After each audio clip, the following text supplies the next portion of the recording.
BBC ageism row, brewing, as top presenters axed ahead of controversial merger. Some huge names including Jane Hill, Ben Brown and Martine Croxall have missed out as part of BBC News' plan to rebrand. The BBC has now confirmed its new presenter lineup after 14 hosts were axed, in a huge shakeup.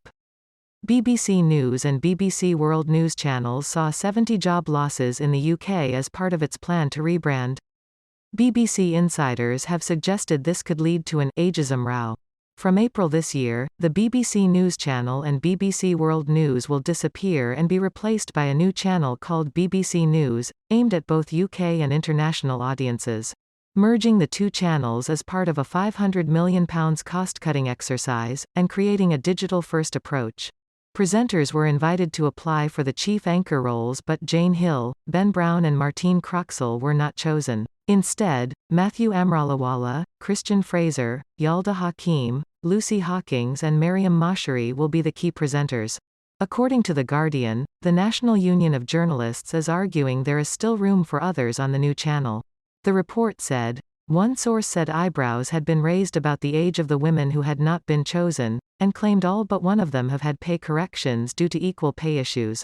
Some insiders have said the choice of presenters signals that the focus of the new channel will be more on international news. Express.co.uk has contacted the BBC and the National Union of Journalists for a comment. The BBC said all the anchors had been appointed, via a competitive interview process in accordance with BBC HR procedures.